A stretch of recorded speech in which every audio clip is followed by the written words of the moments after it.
La glorification du Seigneur Jésus, c'est la réponse de Dieu à l'exigence de sa propre nature, absolue, juste, entière, totale.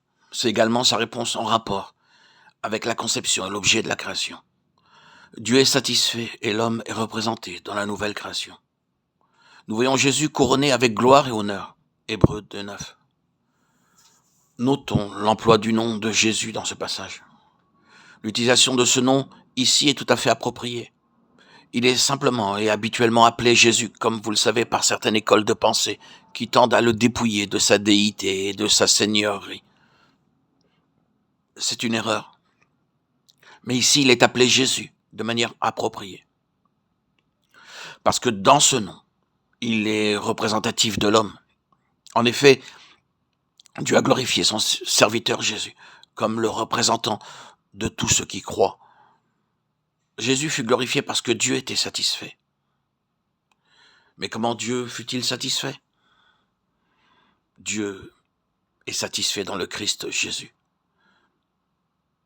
Comment était-il possible pour Dieu de dire « Celui-ci est mon fils bien-aimé, en qui j'ai trouvé mon plaisir » Matthieu 3,17, signifiant que Dieu était pleinement, complètement, absolument satisfait. Au Jourdain, le Seigneur Jésus, passant de la vie privée vers la vie publique et endossant le véritable ministère pour lequel il était venu, dans le sens de la rédemption, reconnaissait de manière figurative que la croix était fondamentale pour tout cela, et que tout jaillirait de là. Ainsi, alors Jésus vint au Jourdain vers Jean pour être baptisé par lui. Mais Jean s'y opposait en disant « C'est moi qui ai besoin d'être baptisé par toi et tu viens à moi ». Jésus lui répondit « Laisse faire maintenant, car il est convenable que nous accomplissions ainsi tout ce qui est juste, ou toute justice. » Matthieu 3, 13, 15. Mais comment accomplir toute justice? En considérant deux aspects,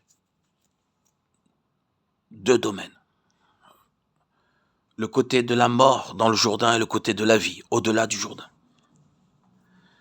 Tout ce qui ne peut pas être glorifié doit être enterré. Cela doit être mis hors de la vue de Dieu. C'est une loi établie une fois pour toutes, c'est-à-dire que tout ce qui n'est pas juste et en harmonie avec la nature même de Dieu doit être enseveli. La satisfaction de Dieu s'étend à tous ceux qui sont en Christ. Et cela peut être seulement enterré après avoir été jugé et trouvé digne de mort. C'est pourquoi le jugement s'est étendu à tous les hommes pour la condamnation et la mort s'est manifestée envers tous les hommes, car tous ont péché. Romains 5, 12, 18. Le Seigneur Jésus, dans sa propre personne, d'une manière symbolique au Jourdain, prenait la place de toute cette race pécheresse. D'une manière représentative, le jugement à l'égard de ce que nous sommes était porté par lui et était accompli. Ce n'était pas simplement le jugement de choses que nous faisons ou que nous ne faisons pas, et que les hommes considèrent souvent comme n'étant pas vertueuses, mais le jugement sur ce que nous sommes. Celui qui n'a point connu le péché, il l'a fait devenir péché pour nous, afin que nous devenions en lui justice de Dieu. 2 Corinthiens 5, 21.